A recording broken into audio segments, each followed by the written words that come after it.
I'd like to have a chance to respond. Can I ask Amy or Ami, Olivia, and Raphael to go ahead?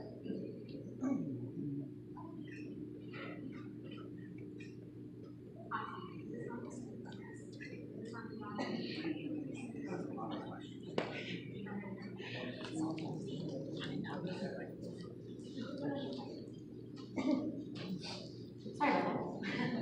Okay, so thank you. Let's give everyone a little round of applause for just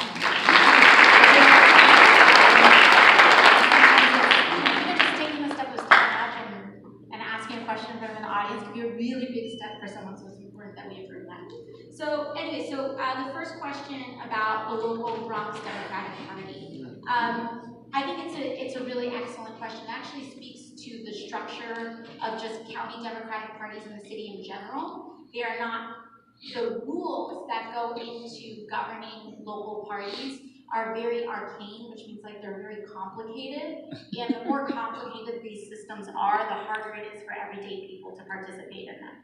So, in terms of helping make that system more simple, I think is something that we really should focus on. One step that is really important, and I was just speaking to someone, right over here, what was your name? David. So David is a constituent here, and he's a Bronx resident. He did a really amazing thing after our primary, which is that he ran for county committee.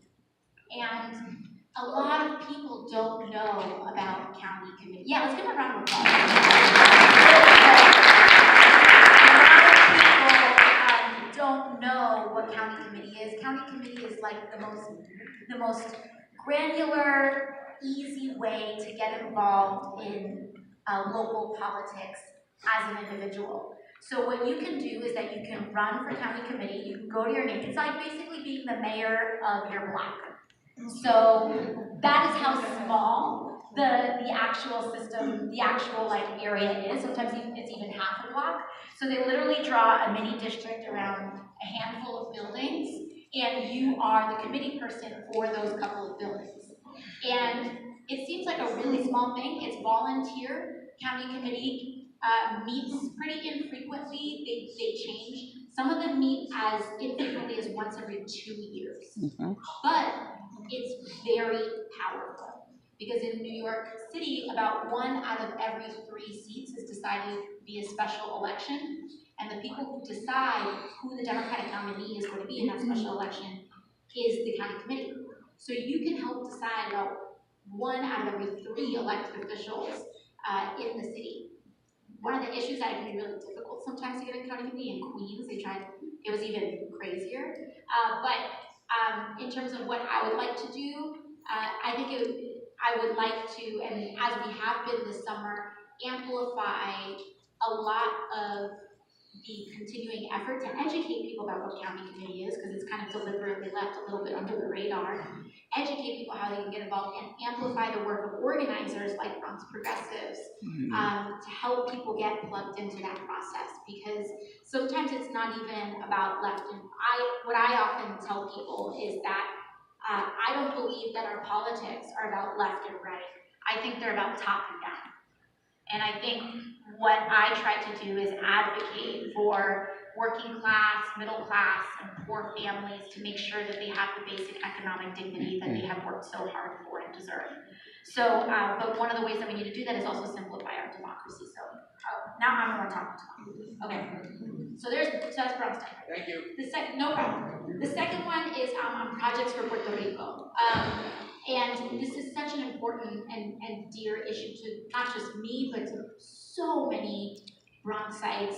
The Bronx has, and New York City has one of the biggest, if not the biggest, Puerto Rican diaspora in the country. And so all of us know someone that is impacted in one way or another, whether it's a family member or a friend, by the hurricane. So one of the things that we are doing actually is that we are on a legislative level, because you asked about what we're doing with DC, we are working on implementing and proposing a Marshall Plan for Puerto Rico in the House. So what we need to do is that we are advocating for a very large investment to transition Puerto Rico to renewable energy and to transition it to rebuild the infrastructure, and not even rebuild, but to kind of transition to infrastructure that is sustainable on the island, and have that be part of a much broader agenda to transition the entire country away from fossil fuels and from the pollution that has been hurting our families and our children and contributing to the increased rise in these storms.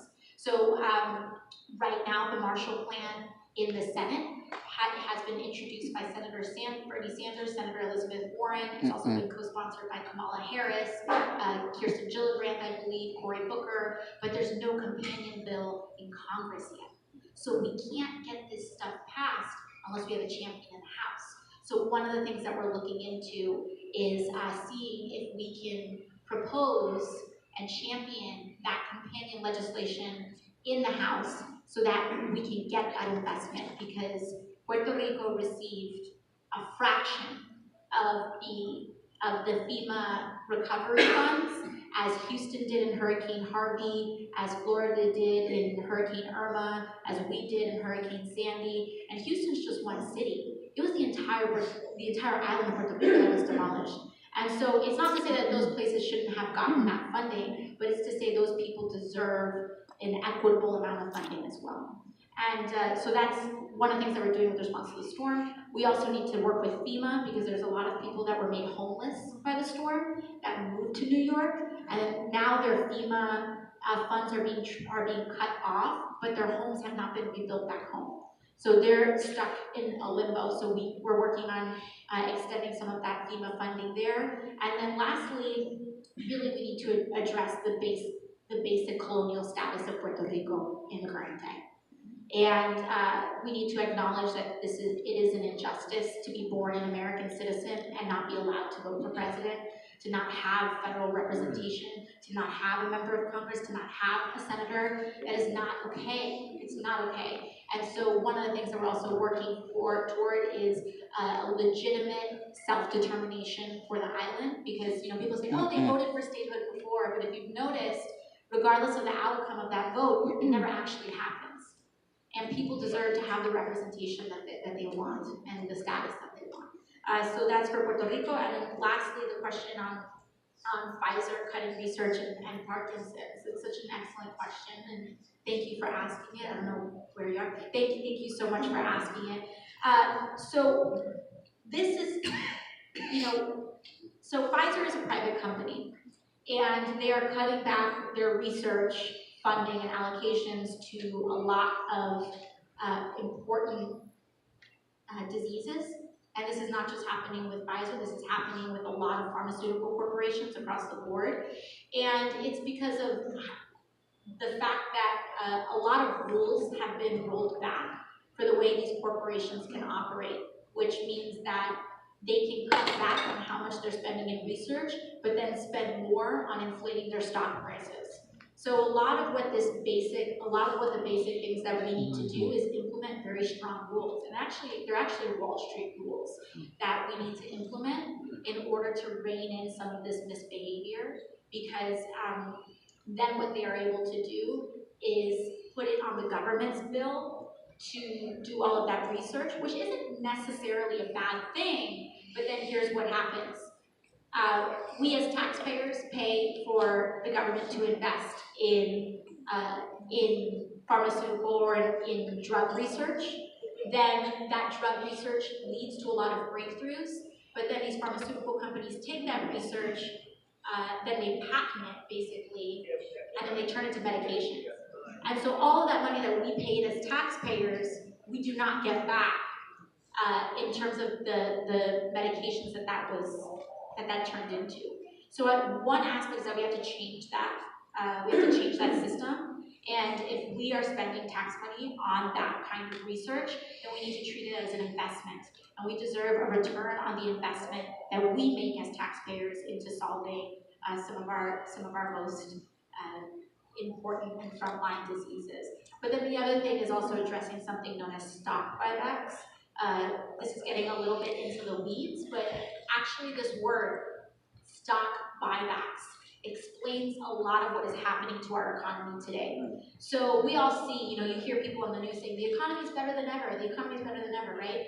And that's regardless of partisanship sometimes. Democratic presidents say it, Republican presidents say it, they say the economy is better than ever. But our wages have not increased in 30 years when you peg it to inflation. Everyday working people are making the same, but you keep hearing on the news that the economy is doing better and better and better. But that's because what they talk about when they talk about the economy is that they're talking about the stock market. But most Americans, or a large percentage of Americans, do not have any stake in the stock market. They're really working paycheck to paycheck. Some of us are blessed to have something like a 401k or a pension, especially if you are a union worker. But a lot of people, especially if you work retail, if you are a home healthcare aide, if you do some of these really big, or if you're part of one of these really big industries, if you work in restaurants, you don't have a stake in the stock market. This thing, stock buybacks, what corporations are allowed to do is buy their own stocks.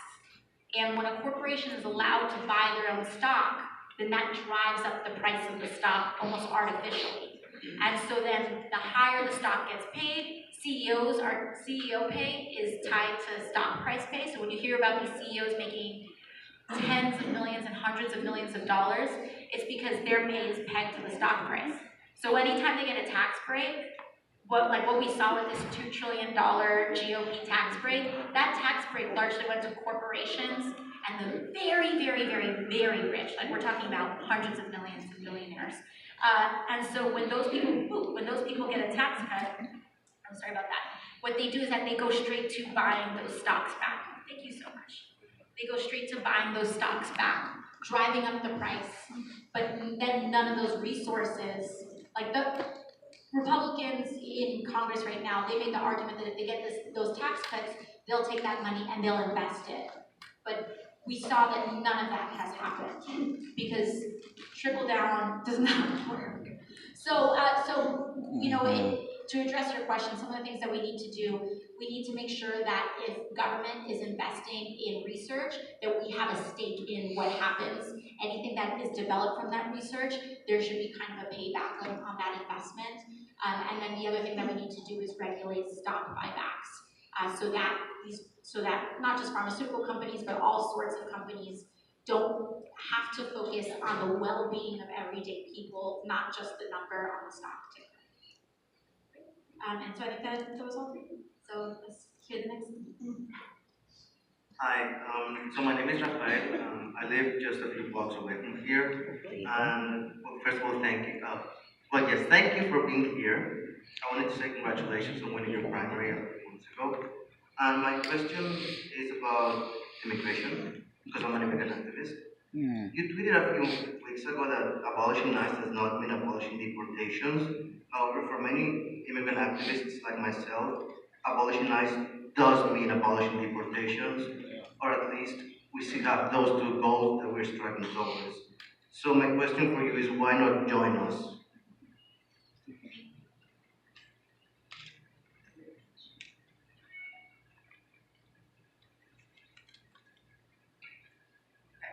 I'm in North Park, and my question is about your relationship with the kind of establishment of the Democratic Party. Now that you're in and you're in the party, you recently spoke in support of Cuomo, and I know that I saw your debate with Crowley, and he sort of tried to wangle an endorsement out of you, and he said, "Well, I'm part of the movement. I'll take it back to the movement and see what they say." So now you're speaking in support of Cuomo, and I'm wondering if that's because you're seeing that support of Cuomo from your movement, your community, or if there are other reasons and what that relationship is going to be like. Because a lot of people, I think, voting for you as a kind of internal opposition to politics. Hi, my name is Olivia.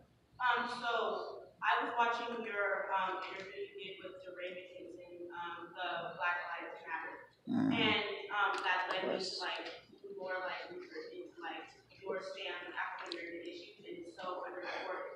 But like unemployment, healthcare, obviously that applies to everybody, but I was more focused on like what is your specific like plan, like target specifically African Americans with like police involved with all these shootings with African Americans, also Black Lives Matter movement. There hasn't been that much on that. So mine was just overall like the Black community, like specific targeted issues. Thank you so much. All right, another round of applause. Oh, before Alexandra to respond, can we have Joey, Egli, and Angela please line up? Thank you all so much. These are three really, really great questions. And I think a lot of them, they point to like kind of a similar dynamic in that it's weird because before like the primary election and all of the, like it just exploded, everything just exploded. The press coverage of us just really blew up, our Twitter following really blew up, the amount of national attention that we received was, and like continue to receive, was nowhere in the scope of what we thought would happen. So it's taking time a little bit, and it's definitely an adjustment period. You know, a year ago, I was working downtown in restaurants, and then it was like literally, you know, my life and just the campaign's life just changed overnight. And so it's been interesting because literally in 24 hours, it went from no one wanting to pay any attention to us at all to then like everybody treating us as though we're some kind of presidential candidate or something. Like that's the extreme scrutiny. So anyways, I want to speak to that because sometimes I think that we've had moments where people either overread into a word or a situation, and it requires just, or that I humbly ask for a little generosity in these moment-to moments, because sometimes there'll be a tweet and it's off and it's like, don't worry guys, like I'm not, and everyone's like, that's it, she's gone, she sold the house, she's compromised, and it's like, I was like, sorry, my phone was dying, I had to get this out, I used the wrong word. Okay, but anyway, so the reason I say that is because of the next two things. So the first thing, the immigration question, with the like abolishing ICE and abolishing deportations, I think that when I say that, and especially with the context of, which this came from a tweet, so in the context of that tweet, I think that what was going on is that we have two things. We have, and they're not, and I'm just going to precede this by saying they're not two different things, they're not two opposite things, but they're two different tools. So we have the movements that we base our values on, that we base our platforms on, that we legislate around. And then you have the actual like political sphere of framing and how we make these arguments and how we build consensus and build community around getting these things done. So what I started to see was a fear-mongering on the right of immigrants all the time. And this idea that abolishing ICE meant that America was going to be in danger. And I think it's the opposite. I think I happen to have the belief that ICE puts Americans in danger. But anyways, all of that is to say is that what was happening is that when we were talking about abolishing ICE, they were trying to create fear around that. They were trying to create fear in saying, well, we're just going to remove everything at our border and like really create this image of people just walking in and out, in which what we say is undocumented status is dangerous in this country. It's just dangerous to be undocumented.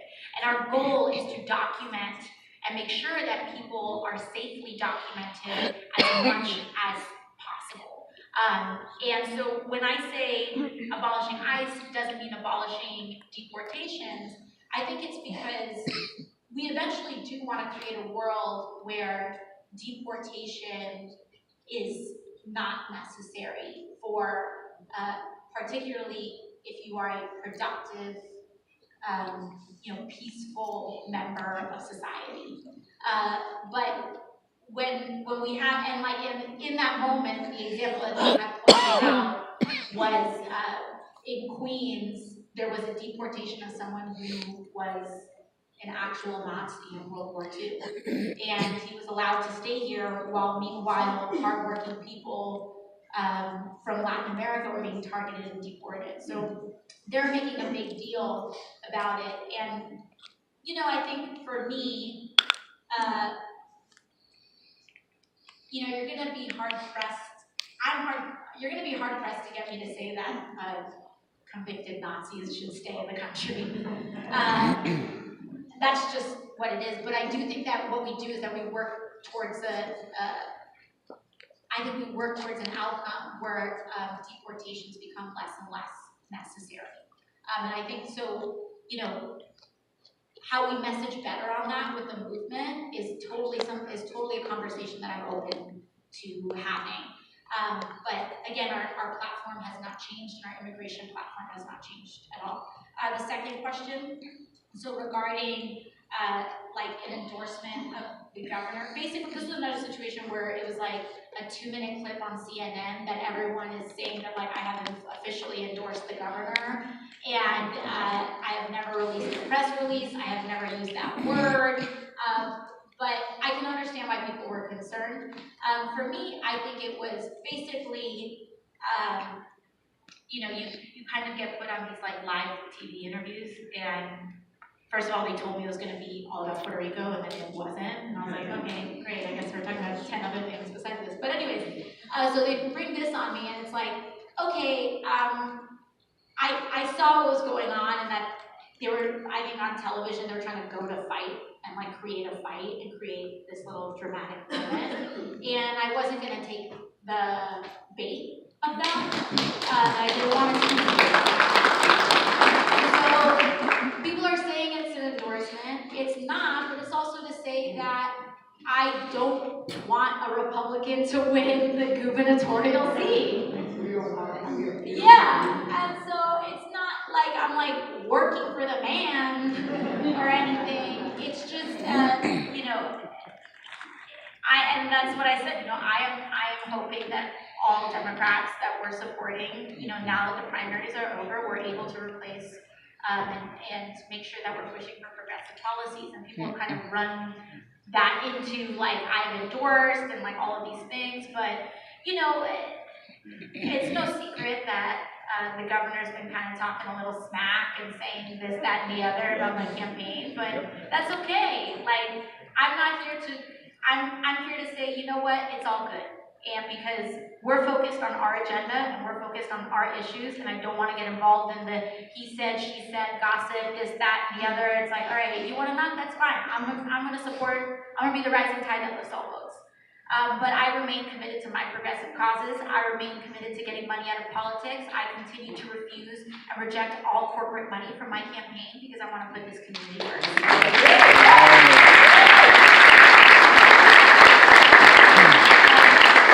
With respect to Black issues in the African American community, first of all, I want to thank you for asking that question, because we have to, people say, why do you have to talk about, just the Black community, or why do you have to talk about just the Latino community, or this community? Because marginalized communities deserve to be uplifted and given special attention when we have had a historical history of negligence and even active discrimination. We need to earn that. And so I thank you for asking that question.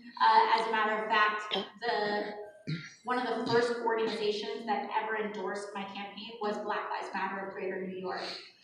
During and throughout my campaign, it was these are really important issues. And I think you bring up a good note in that we can center these more in our conversations, but I do want you to know that we are actively acting on these things. So we have worked with a lot of criminal justice organizations. We've worked with Black Lives Matter Greater New York. We've also worked with the Akeem Browder Foundation, whose brother, Khalif Browder, was 16 years old when he was accused of stealing a backpack, just accused.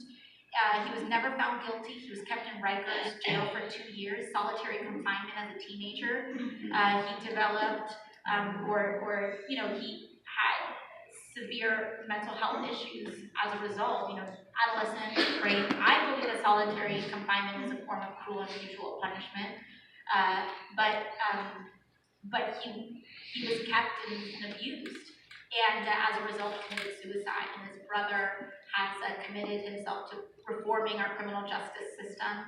So we've been sitting down with organizations like his, and I've also listened to correctional officers as well, because correctional officers also want criminal justice reform too. They know that this is a messed up system. They know this is not working. This is not in the ideal of what we should accept as a community.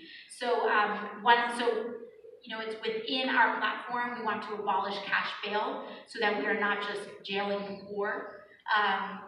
So we're working on abolishing cash bail. We're working on advocating for community civilian review boards to introduce accountability. We believe that whenever any person dies in an altercation with a police or frankly any public official, there needs to be an independent investigation. And the key word is independent. We can't have agencies investigate themselves, because what we see time and time again is that it doesn't seem impartial, and even if people claim that it's impartial, it doesn't build trust with the community. And so in order for us to have a safer system for all people involved, in order for there to be justice within our communities, we need to embark on some of that. And so it really creates top to bottom reform. So on a federal level, we advocate abolishing cash bail. We also advocate for increased investment in transitionatory services, because I remember a year ago, even when I was working in restaurants, I met this guy. He was a line cook, and he was 25 years old. He just got the job because he had just gotten out of prison. And I asked him when he first got in, he said 15. So he was picked up probably for some very small marijuana offense when he was 15 years old, and then spent the next most formative years of his life behind bars. And then when that person leaves, they do not have the education that they should have. They do not have the skill set that they should have to successfully reintegrate into society and pick up the pieces.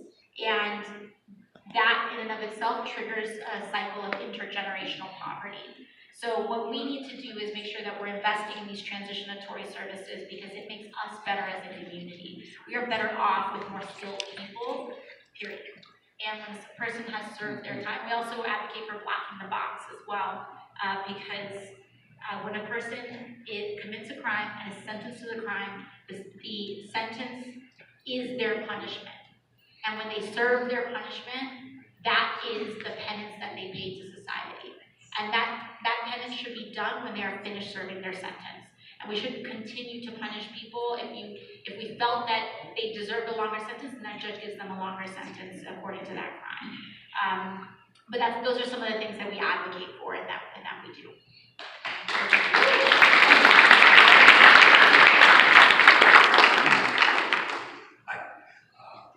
I've watched you on TV, on your interviews, and you did pretty good. I know how important it is for Democrats to win. You have to win, because there's too much going on. But my concern is how the Republicans are using the word socialist.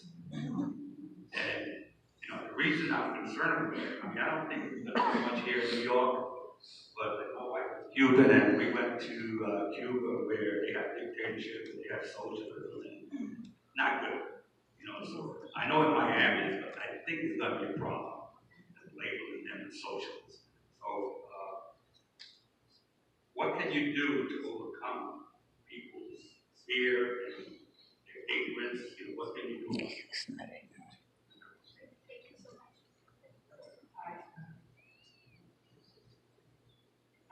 My name is Sigmund. My question is in regards to voting. In general elections, it tends to be like the voters turn out like 50%, even lower in the primaries. As a candidate, what can you do like for influence people to just go out and vote? Right? So to be more involved in the election. Thank you. Hi, my name is Angela Torres, and as a mother and a person who's very involved in the community in terms of the education system, my question is, what do you see as the biggest, because we all know that there's a broken system, so what do you see as the biggest obstacles in the education system, and how do you plan on addressing it, especially on a local level, not just, your position, but also, especially coming from the Bronx, how do you see it? Thank you. Thank you so much. Let's give them a round.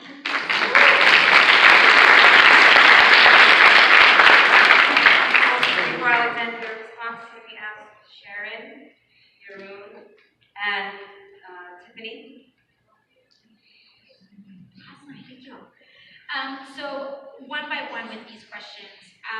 So the first question I think is a really good one because it also speaks again to the fear that other people are trying to kind of stoke and create around others, because that's what the right does. That's what a lot of people do in their politics, is that they give you something to be scared of instead of giving you values to vote for. And so that's one of the big things that's happening.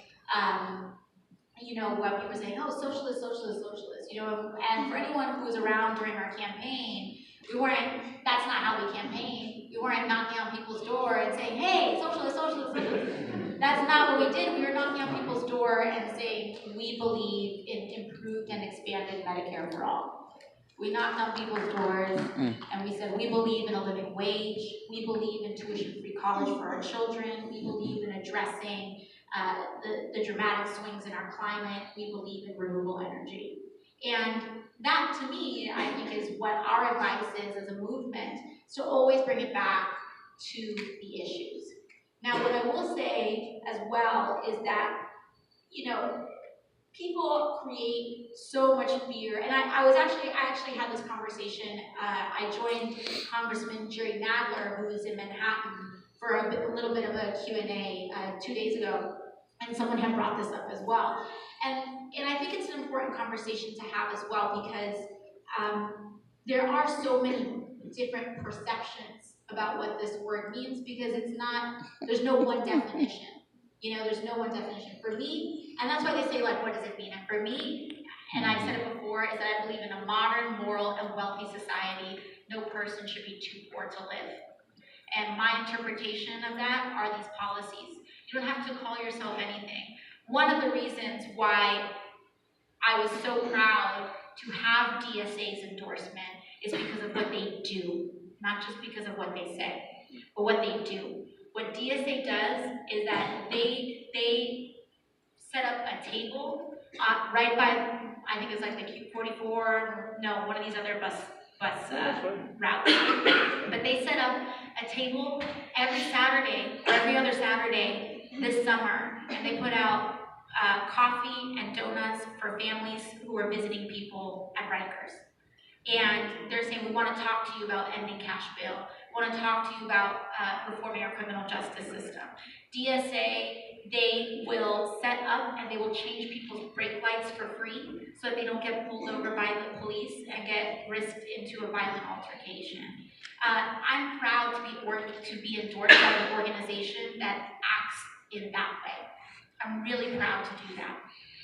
And so for me, I don't think the answer is to shy away, and I don't think the answer is to have a debate about an ism. It's about having a debate about our proposals.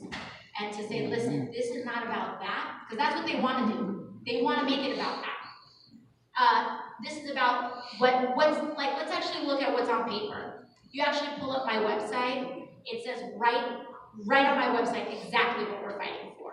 We're fighting for Medicare for for all, tuition-free public college, a living wage, a Green New Deal, justice for Puerto Rico, a non-violent and decarcerated criminal justice system. These are the things, we're fighting for the same things that the vast majority of Americans believe in. Now, something like 70% or 60% of all Americans believe in Medicare for all, including a majority of Republicans for the first time. So I believe that we're advocating for American, just like our values and who we are. And also the thing is too, is that, you know, if you're a Democrat, it doesn't matter how you identify. We just went through a presidential administration where they called Obama a socialist for 8 years anyway.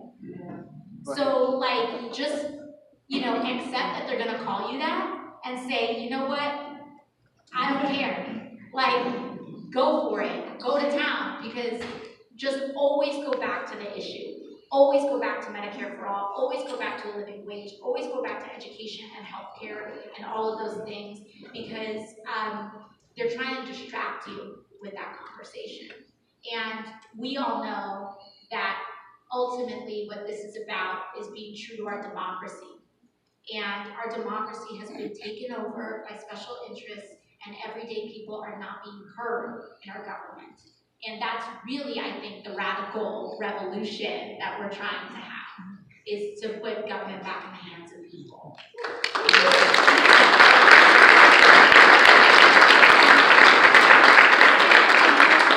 With voter turnout, voter turnout is so important. This is also something that's so important in our community.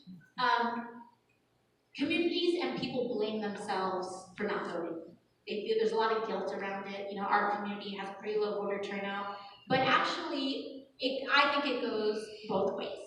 In that, I think that politics, in terms of being an elected official, is all about relationships, and it's all about the relationship that you have with the community, and committing to continuing that relationship with the community.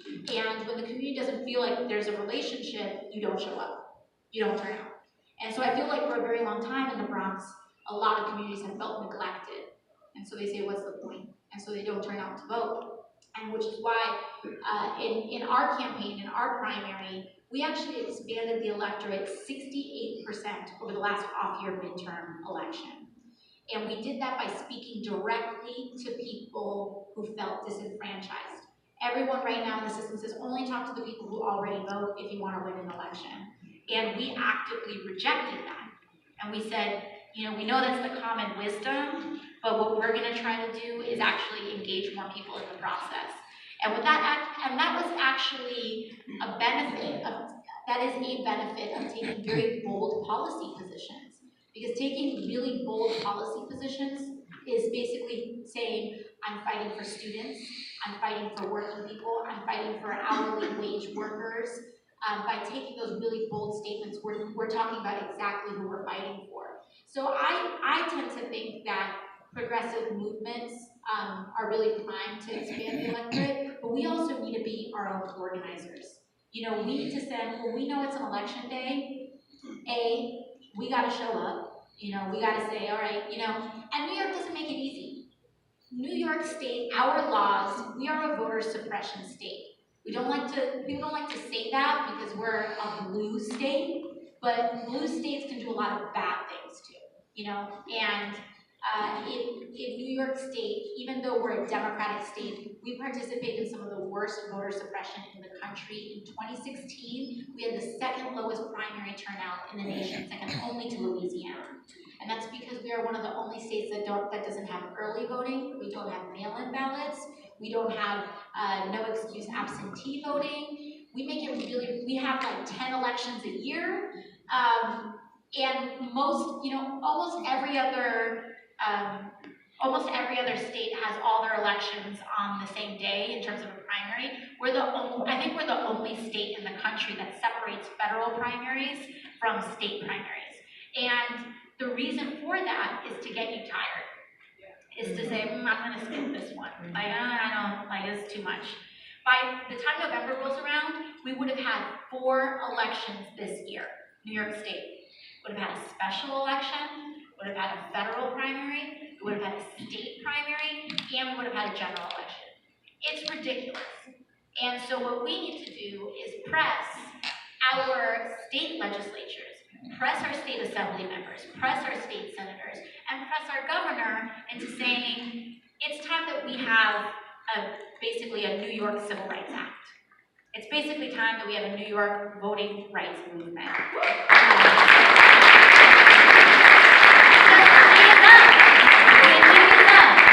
It really is up. You know, they say, oh, we can't do mail-in ballots or we can't do early voting because it's going to be too expensive. But we hold 4 elections a year? Come on. So we know that. So we know better. And I've traveled the country and people, they would ask me about our campaign. They're like, oh, how did you handle mail-in ballots? And it's like, we don't have mail-in ballots. And people in other countries are like, what? Literally everywhere else does this except us. And when I tell people about how we don't have mail-in ballots, we don't have early voting, we don't have any of these things, that you have to participate in a primary, you have to register as a Democrat the year before. It's outrageous that we disenfranchise independent and unaffiliated voters, that it becomes really easy, they throw you off the rolls all the time. It's so common for the state, but it's so unusual in the country. And so, one of the things that we have to do is, yes, make sure that we vote, but then also demand more of our elected officials, because every single year they say that they're going to put these reforms in the state budget, and every single year they fail to do so. So we need, next year, they're probably going to do the same thing. So next year, when they're drafting the state budget, you need to say, and we all need to stand up and say, this better happen, because if it doesn't, I'm going to be open to voting for a primary challenge. That's the only way things get done. People say, oh, don't run in a primary, that splits the party. The primary is the only, having a primary challenger is the best motivation for good behavior, sometimes from our incumbents. So, and so sometimes people say, well, why, what's the value of running in a primary? Well, because people really start behaving a lot better. And that's one base reason. I think we saw that in the gubernatorial primary, in my own primary. Win or lose, we pressured the incumbent to co-sign something like 10 really progressive pieces of legislation that he hadn't co-signed before. And so there's a lot of progress that can be made, but we need to send that message and to say we're serious about voting reform. And the last thing, the biggest obstacles with education reform, the Bronx and other communities like the Bronx are owed millions, up to $4 billion from the state for education. It is called the Campaign for Fiscal Equity. The New York State Supreme Court ruled that the state government had been violating the constitutional rights of children by criminally underfunding our schools. And they ruled a long time ago that the state needs to provide this funding for our kids. And again, they drag their feet on it. So we need to, and you can, if you have a note, it's called the Campaign for Fiscal Equity, or the CFE. You can look that up, and you can start, you write this whole laundry list. I'm gonna talk to my state assemblyman. Do that. And jot those things down, because the state owes it, and we need to create that pressure. But the good thing is that when we increase voter turnout, here's the important thing. When we increase voter turnout, it causes the state to respond. Because then what they start to say is, they say, there's only a small amount of voters there. It's okay, we can kind of underfund this. It's not that many votes. But if we all turn out to November, it doesn't even matter who you vote for. All they look at is how many people voted. They can't even see how you voted. No one can see how you vote, but they can see if you voted. And if they see, oh snap, voter turnout increased 300% in this district, that's when they really start paying attention to communities. And so if we dramatically increase voter turnout in the Bronx, then any future candidate for mayor, any future candidate for AG, any statewide or citywide position will start paying a lot more attention to us. And so that's one of the really big benefits on an election day. You can start November 6th. November 6th is our chance to hit the reset button. November 6th is the day, like I always tell people, take out your phone and pull up your calendar app and just put November 6th and just put vote that day. And just set a little alarm, you know, an hour before you go to work. And I tell people that all the time. And then the night before, check in with your friends, check in with your family. You know, if you live with family, if you live with people who can vote, drag them to the polls with you. That's what I do. I say, you are not going past this day without voting. And that's what we really have to do. We have to increase voter turnout so people really start paying attention to this district and to say, I'm gonna win or lose my race based on this community. When that happens, we start to get a lot more transformation. And then, so that's kind of on a local level, and then federally, it's no secret, I believe in tuition-free public colleges and trade schools for our kids. It's so doable. In fact, with this recent tax cut, with the GOP tax cut, the amount of money that they spent on that they're kind of lowering our reserves with that tax cut, could have paid to forgive every single federal student loan in America. And instead of doing a bailout for Main Street and doing a bailout for families, we continue to choose to bail out Wall Street. We continue to choose to bail out corporations over families. And that's why I believe that tuition-free public college is the way to go. It's also really doable. And again, people say, oh, this is pie in the sky, this is impossible. Almost every modern country in the world does these things.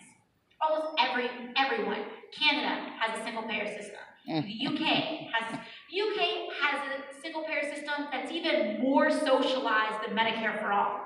And what we find in these countries is that their health outcomes as a society are way better. Way better. And their costs are much lower. We pay